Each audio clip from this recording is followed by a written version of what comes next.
Ya, luntang-lantung nasib pengungsi Rohingya ditolak warga, namun juga ada yang iba. Bagaimana nasib mereka ke depannya? Kita akan bahas bersama Deputy Director Amnesty International Indonesia, ada Wirya Adiwena. Selamat sore, Mas Wirya, apa kabar?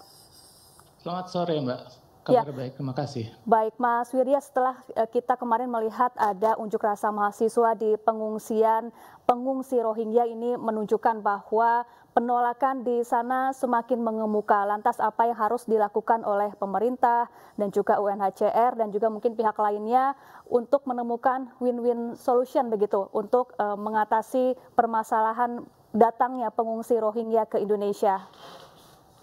Baik, yang pertama harus kita luruskan dulu adalah persepsi tentang pengungsi Rohingya sendiri.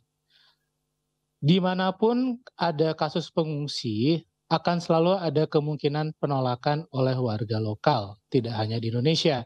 Namun, ini tidak sepantasnya dijadikan alasan untuk membenturkan keresahan, pandangan-pandangan warga lokal dengan nasib-nasib para pengungsi. Pengungsi sejatinya adalah manusia-manusia yang baru saja berhasil menyelamatkan diri mereka dari situasi-situasi yang penuh ancaman. Dalam konteks pengungsi Rohingya, di negara asal mereka harus kita garis bawahi, mereka mengalami pembersihan etnis. Di Myanmar berlaku sistem apartheid terhadap warga Rohingya. Di tempat mereka mengungsi kemudian di Cox's Bazar situasinya juga tidak sangat baik. Wajar saat mereka berusaha mencari perlindungan. Saat mereka berusaha mencari perlindungan, saat mereka berusaha mencari suaka, jangan sampai dibenturkan kemudian dengan warga lokal.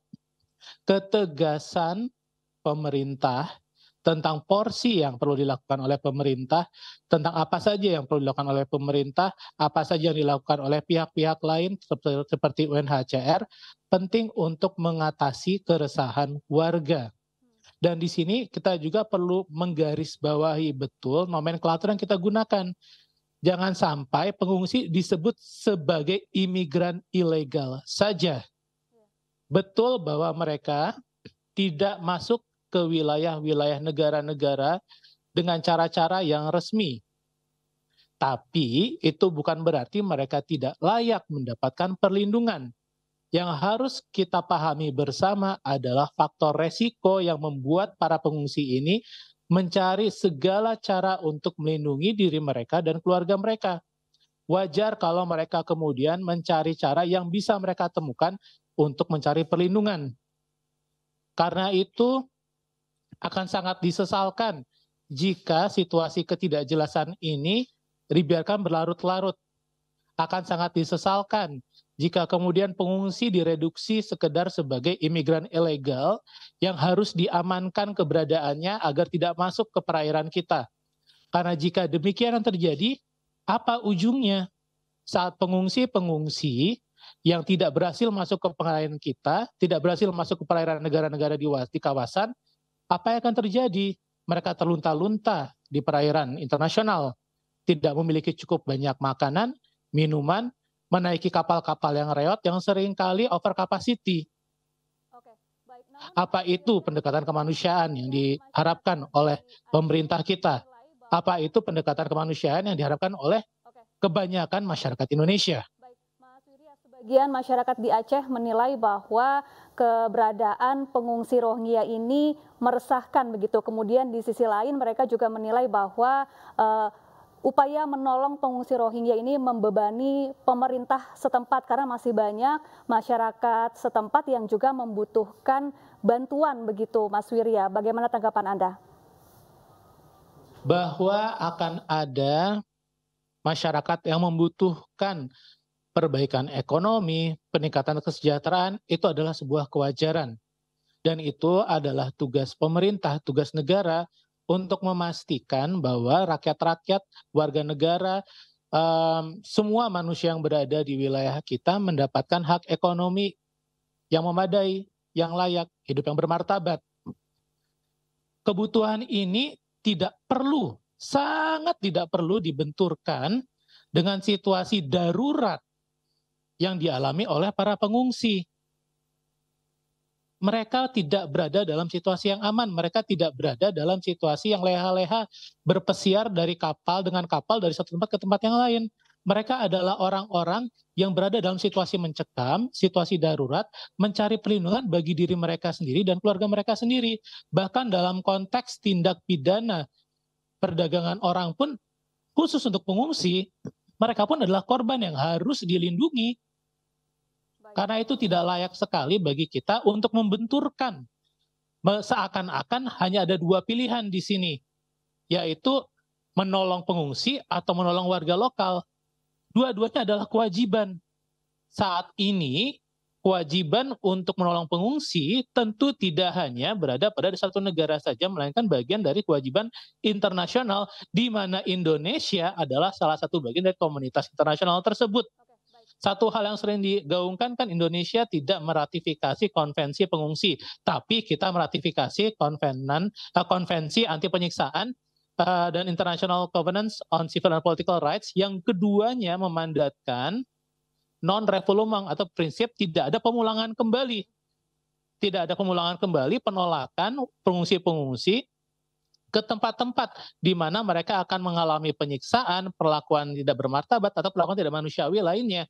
Saat kita menolak kapal-kapal pengungsi, membuang kapal-kapal pengungsi ke tengah lautan dengan kesadaran penuh bahwa hal yang sangat buruk bisa terjadi pada mereka, dan UNHCR sudah mencatat ada ratusan pengungsi yang hilang kalau bukannya meninggal di lautan, maka itu adalah sebuah pelanggaran prinsip tersebut. Prinsip yang sudah diratifikasi oleh Indonesia.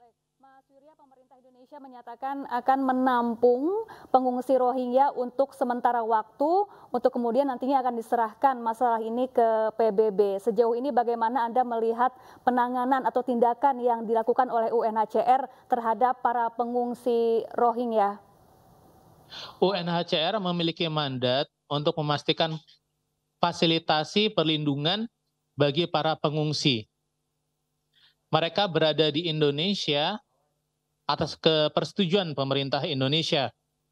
Dan walaupun mandat untuk banyak bagian dari pengaturan perlindungan pengungsi berada di UNHCR, karena Indonesia belum meratifikasi konvensi pengungsi, UNHCR tidak bisa melakukan semuanya sendiri.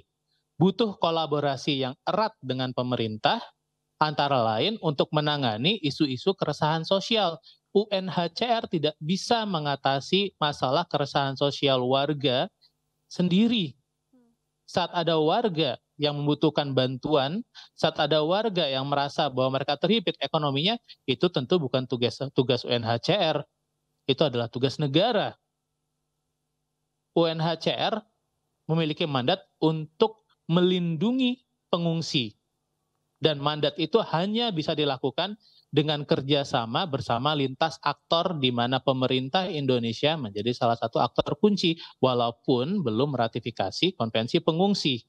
Di sini UNHCR pun bekerjasama dengan aktor-aktor masyarakat sipil.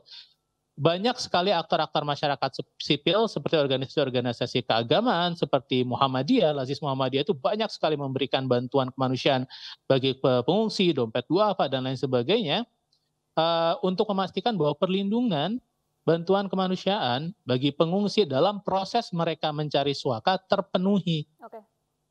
Baik, lalu Mas Wirya, sebaiknya sampai kapan atau adakah batas waktu tertentu yang seharusnya diambil oleh pemerintah Indonesia dalam menangani dan juga membantu pengungsi Rohingya menampung sementara sampai kemudian masalah ini selesai, dan apakah Indonesia juga harus turut serta mendorong negara asal mereka, Myanmar, untuk bisa meredam apa yang terjadi di sana dan juga kembali menerima etnis Rohingya di sana? Tugas utama komunitas internasional, di sini pemerintah Indonesia termasuk di dalamnya maupun negara-negara lain di kawasan, adalah memastikan perlindungan pengungsi dalam proses mencari suaka.